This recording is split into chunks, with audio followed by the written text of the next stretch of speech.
Overcoming the negative conversation, that inner dialogue that's going on all the time, even when you don't want it to be there. You can't stop yourself right now from thinking. You can't do it. It's going on.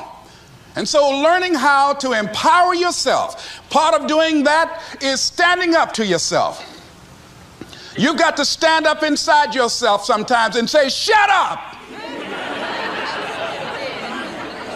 You've got to do this. I was going to give a presentation, and this voice inside of me saying, you can't do this. You don't have everything it takes. Shut up. I'm behind on my bills, and you're telling me what I can't do. I have got to do it. You'll get scared sometimes. Your mind will go blank on you.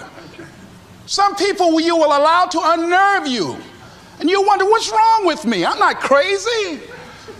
That's why you've got to learn to make a conscious, deliberate, determined effort to stand up inside yourself. Working on yourself, watching that inner dialogue, it will determine the quality of your life. So I say to you that there is a Mother Teresa in you. There's some work for you to do. I say to you that there is a Nelson Mandela in you. That kind of commitment, that kind of spirit, that kind of personal power, that kind of vision of allowing yourself to be used by life is in you. That all of us came here to do something, to make a difference. And in a historical context, the world will never be the same again because you came this way. Anytime somebody asks me how I'm doing, I say I'm doing better than good and better than most, and sometimes even better than that. Let me tell you where I got that from. When I was involved in broadcasting, I used to have the first hour of my show as a disc jockey in Columbus, Ohio. I used to give an inspirational program. And there was a lady that used to call me by the name of Audrey Pelmore. Audrey worked at University Hospital. Audrey was an enthusiastic personality that everybody liked her. I mean, she had a radiant smile, and she was just one of those people. You ever meet one of those people that everybody just liked them? She was one of those kind of folks. Audrey became stricken with muscular sclerosis at a very young age. And after a while, she became confined to a wheelchair. She had children. And because of her physical deterioration, she could no longer take care of her children. And she had to be confined to a nursing home, Alum Creek Nursing Home on Nelson Avenue in Columbus, Ohio. Audrey used to have the nurses at the hospital call the radio station and put the phone to her ear. And she would ask for a certain request, and I would ask her to say a few words to the listening audience. One day, while I was doing my program, I got a call from one of my regular callers, a young lady by the name of Shirley. Shirley, on this particular day, there was a sound in her voice, and I detected that something was wrong. And she said to me, "It's nice talking to you, Les. I'll be seeing you." And I said, wait, hold a minute, Shirley.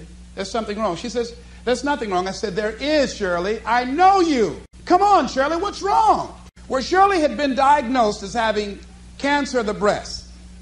And they told her that she had a 60-40 chance of not surviving. During the time that she had had her medical examination, her husband had become distant.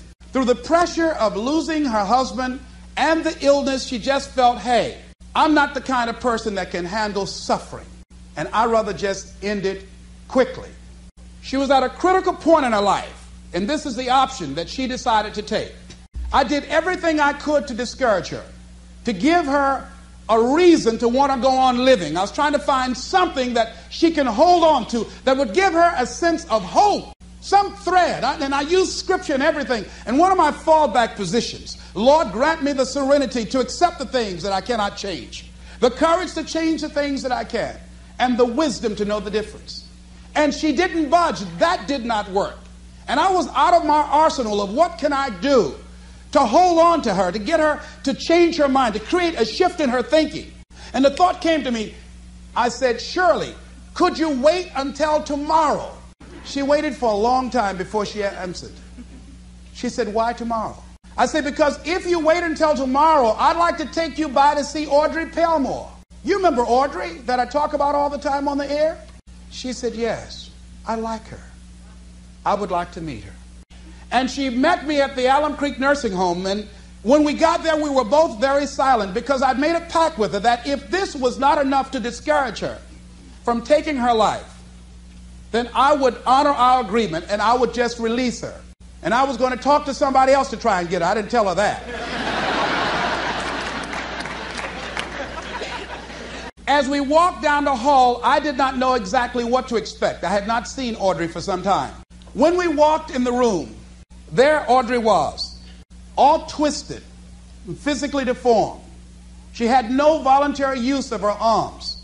She couldn't even fan a fly out of her face. She couldn't get up and move around. And we had to get close to her because her vision was blurred and she can't speak very loudly. And her hearing was somewhat impaired. And as we drew closer to her, I said, Audrey, this is Les. And I have a friend with me named Shirley. How you doing, Audrey?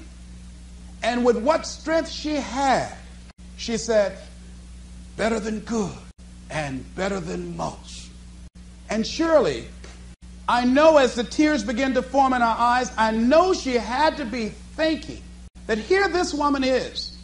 She's been on her back, a prisoner in her body for 17 years. She can't turn herself. She can't get up and go to the restroom. She said to me, Les, I'd love to be able to get up and walk out of here with you. I'd love to be able to take care of my children, to be a mother to them, to see them graduate from high school. She said, Les, I can't do that. And I'm doing better than good and better than most.